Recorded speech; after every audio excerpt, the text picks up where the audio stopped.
Saudi अरब में सोमवार को भीषण सड़क हादसे में कम से कम 42 भारतीय उम्रा यात्रियों की मौत हो गई। हादसा उस समय हुआ जब मक्का से मदीना जा रही एक बस मुफरिहत इलाके के पास एक डीजल टैंकर से टकरा गई।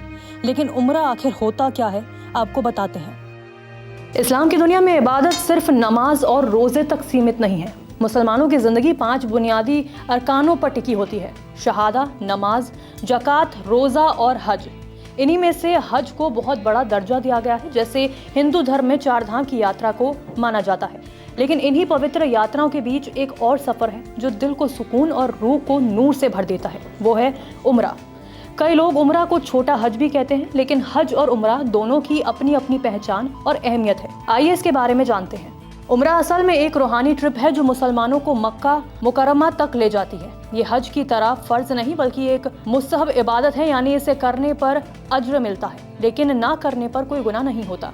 उम्रा के दौरान ज़ायरीन काबा शरीफ का तवाफ करते हैं और सफ़ा मरवा की पहाड़ियों के बीच सई करते हैं।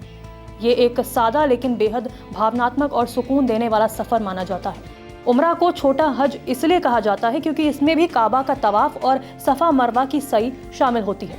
लेकिन हज की तरह इसके लिए कोई तय तारीख नहीं होती, कोई पूरे साल का इंतज़ार नहीं होता और ना ही बड़ी भीड़ या लंबी रस्में होती हैं। उम्रा आप साल के किसी भी दिन कर सकते हैं, हाँ बस हज के दिनों में इसे नहीं किया जाता।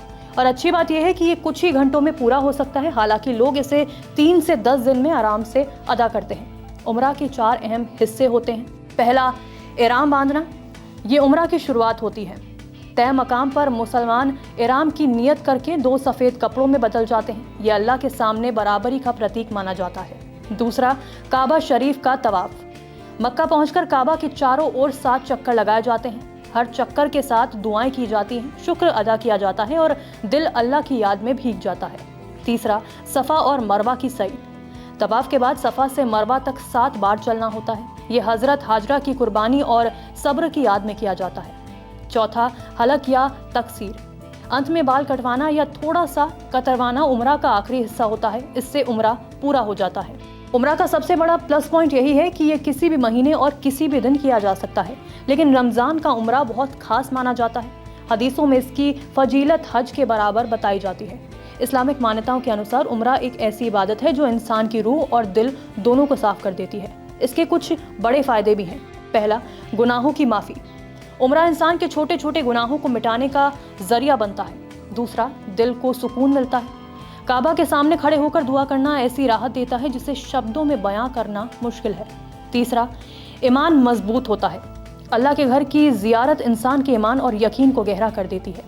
चौथा, दुनिया और आखिरत दोनों में सवाब। उम्रा करने वालों को अल्लाह की रहमत और बरकत मिलती है। ये माना जाता है कि यह सफ़र इंसान की किस्मत तक बदल सकता है। और पांचवा, अल्लाह के और करीब ले जाता है। उम्रा का असली मकसद दिल को अल्लाह की ओर मोड़ना है और वही इसे सबसे खास बनाता है। लोग इसे सुकून, माफ़ी और अल्लाह की रज़ा के लिए करते हैं और ये सभी बातें इस सफ़र को दुनिया की सबसे प्यारी यात्राओं में से शामिल कर देती है। नमस्कार, मैं हूं मानक गुप्ता। अगर आपको हमारा ये वीडियो पसंद आया हो तो इसे लाइक और शेयर जरूर करें और हाँ, हमें सब्सक्राइब और फॉलो करना ना भूलें ताकि आप देश और दुनिया की कोई खबर मिस ना करें। तो जुड़े रहिए हमारे साथ और देखते रहिए News 24।